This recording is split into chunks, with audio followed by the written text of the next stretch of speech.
आज भारतीय शेयर बाजार ने मजबूती के साथ कारोबार खत्म किया। सेंसेक्स 369 अंक चढ़कर 84,997 पर और निफ्टी 118 अंक बढ़कर 26,054 पर बंद हुआ।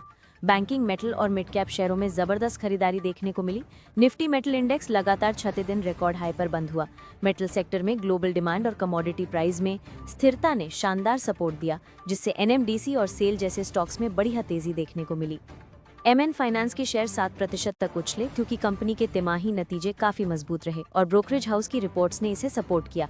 इसी तरह एमआरपीएल में भी शानदार खरीदारी रही, जबकि अदानी ग्रुप के शेयरों में 11% तक की तेजी आई क्योंकि ग्रुप की यूनिट्स ने बेहतरीन रिजल्ट्स पेश किए। रिलायंस इंडस्ट्रीज में भी 1% से ज्यादा की बढ़त रही, जिसने निफ्टी की तेजी में बड़ा योगदान दिया। एसबीआई लाइफ ने लगातार तीसरे दिन मजबूती दिखाई और 3 दिनों में करीब 7 अंक ऊपर गया। वरुण बेवरेजेस 9% उछला क्योंकि कंपनी ने शानदार नतीजे जारी किए और कार्लसबर्ग अफ्रीका के साथ पार्टनरशिप का ऐलान किया। सीजी पावर के शेयर 4% बढ़े क्योंकि कंपनी का मुनाफा साल दर साल 31% बढ़ा। हडको में भी 4% की तेजी रही, आईआईएम कोलकाता और मुंबई पोर्ट अथॉरिटी के साथ एमओयू साइन करने के बाद। वहीं एनएलसी इंडिया 3% टूटा और टॉप मिड कैप लूजर रहा। रुपए में भी हल्की मजबूती रही, जो बुधवार को 88.20 प्रति डॉलर पर बंद हुआ। इससे संकेत मिलता है कि विदेशी निवेशकों का रुख फिलहाल संतुलित बना हुआ है। मार्केट एक्सपर्ट विनोद नायर का कहना है कि भारतीय बाजार को एशियाई बाजारों से मिले पॉजिटिव संकेतों और ग्लोबल ट्रेड डील की उम्मीदों ने सहारा दिया। कच्चे तेल की कीमतों में नरमी के कारण ऑयल स्टॉक्स में भी रैली देखने को मिली। अब बाजार की नजर अमेरिकी फेडरल रिजर्व की अगली पॉलिसी पर है, जहां 25 बेसिस पॉइंट की दर कटौती की उम्मीद जताई जा रही है। अब बात करें इंटरनेशनल अपडेट की, तो साउथ कोरिया में चल रहे एपेक्स समिट में अमेरिकी राष्ट्रपति डोनाल्ड ट्रंप ने भारत को लेकर अहम बयान दिया। उन्होंने कहा कि वे जल्द ही भारत के साथ एक बड़ी ट्रेड डील करने जा रहे हैं। ट्रंप ने प्रधानमंत्री नरेंद्र मोदी की तारीफ करते हुए उन्हें महान नेता और अच्छे दोस्त बताया और कहा कि भारत की अर्थव्यवस्था अब एशिया की बड़ी ताकत बन चुकी है। एक्सपर्ट्स का कहना है कि अगर इस डील में टैरिफ 15% तक घटता है तो भारत के कई सेक्टरों को बड़ा फायदा मिल सकता है। कूटनीतिक हलकों में इसे इंडिया यूएस इकोनॉमिक रीसेट के रूप में देखा जा रहा है, जिससे दोनों देशों के बीच व्यापार, रक्षा और टेक्नोलॉजी के क्षेत्र में सहयोग और बढ़ सकता है। अब बात सेबी के नए प्रस्ताव की। सेबी ने म्यूचुअल फंड्स की टोटल एक्सपेंस रेशियो घटाने का प्रस्ताव दिया है ताकि निवेशकों को कम खर्च में बेहतर रिटर्न मिल सके। फिलहाल एएमसी कंपनियां जो खर्च फंड मैनेजमेंट और ऑपरेशन के लिए लेती हैं, उसे घटाने की बात हो रही है। क्लोज्ड एंडेड फंड्स के लिए 0.25% और ओपन एंडेड फंड्स के लिए 215 बेसिस पॉइंट तक की कटौती का सुझाव है।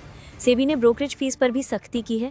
कैश मार्केट में लिमिट 12 बीपीएस से घटाकर 2 बीपीएस और डेरिवेटिव ट्रेड्स में 5 बीपीएस से घटाकर 1 बीपीएस करने का प्रस्ताव है।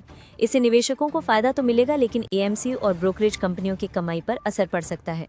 ब्रोकरेज अनुमानों के मुताबिक एएमसीज की अर्निंग्स 15 से 25% तक घट सकती हैं। बुधवार को HDFC AMC, UTI AMC, Aditya Birla sun life AMC और निप्पॉन एएमसी जैसे स्टॉक्स में 4 से 5% की गिरावट आई, जबकि मोतीलाल ओसवाल, कैम्स और नुवामा वेल्थ जैसे ब्रोकरेज स्टॉक्स 10% से ज्यादा टूटे। अब एक बड़ी घरेलू खबर। उत्तर प्रदेश सरकार ने गन्ना किसानों के लिए बड़ी राहत दी है। सरकार ने गन्ने का समर्थन मूल्य 30 रुपये प्रति क्विंटल तक बढ़ाया है। इससे राज्य के किसानों को करीब 3,000 करोड़ रुपए का अतिरिक्त लाभ मिलेगा। हरियाणा सरकार ने भी हाल ही में गन्ने का समर्थन मूल्य बढ़ाया था, जहां शुरुआती किस्म का रेट 415 रुपए और देर वाली किस्म का रेट 408 रुपए प्रति क्विंटल कर दिया गया। दोनों राज्यों का यह फैसला किसानों के लिए दिवाली गिफ्ट की तरह है और इससे उनकी आय में सीधा फायदा होगा। वेदांता डीमर्जर पर सुनवाई एक बार फिर टल गई है क्योंकि मुंबई एनसीएलटी की बेंच में बदलाव हुआ है। अब इस मामले की नई सुनवाई 12 नवंबर से शुरू होगी। अगर सब कुछ समय पर हुआ तो दिसंबर तक वेदांता की नई कंपनियों की लिस्टिंग की संभावना है। वेदांता का मकसद है कि उसका हर बिजनेस जैसे aluminium, oil, gas, power, steel और बेस मेटल्स अलग अलग पब्लिक लिस्टेड कंपनी के रूप में काम करे। इस डीमर्जर के बाद शेयर होल्डर्स को हर नई यूनिट के शेयर मिलेंगे, जिससे एक ही निवेश से कई कंपनियों का फायदा मिलेगा। अब शुगर सेक्टर की बात करें तो सरकार शुगर एक्सपोर्ट को मंजूरी देने पर विचार कर रही है क्योंकि इस साल एथेनॉल प्रोडक्शन के लिए चीनी का डाइवर्जन काफी कम रहा है। 2024-25 के लक्ष्य के मुकाबले सिर्फ 34 लाख टन चीनी एथेनॉल में बदली गई। इससे देश में भारी स्टॉक बचा हुआ है और एक्सपोर्ट की संभावना बढ़ गई है। फूड सेक्रेटरी संजीव चोपड़ा के मुताबिक भारत में हर साल 325 से 330 लाख टन चीनी का उत्पादन होता है, जबकि खपत करीब 275 से 280 लाख टन की रहती है, यानी हर साल 40 से 50 लाख टन का सरप्लस बनता है। शुगर कंपनियों के शेयरों में इस खबर का सीधा असर दिखा। ईआईडी पैरी 3%, बलरामपुर चीनी 2%, रेणुका शुगर्स 2% और उत्तम शुगर्स और डीसीएम श्रीराम शुगर्स 5% तक चढ़े। इंडस्ट्री की डिमांड है कि सरकार जल्दी फैसला ले ताकि किसानों के बकाये चुकाने और एथेनॉल प्रोजेक्ट्स में निवेश को बढ़ावा मिले। आने वाले महीनों में नई गाइडलाइंस भी जारी हो सकती हैं। अब बात L&T की। कंपनी के शेयर आज 4016 रुपए के नए 52 हफ्ते के हाई पर पहुंच गए हैं। L&T को सऊदी अरब में 380 kV सब स्टेशन और 420 किलोमीटर लंबी ट्रांसमिशन लाइनों के निर्माण का बड़ा ऑर्डर मिला है, जिसकी वैल्यू 2500 से 5000 करोड़ रुपए के बीच में है।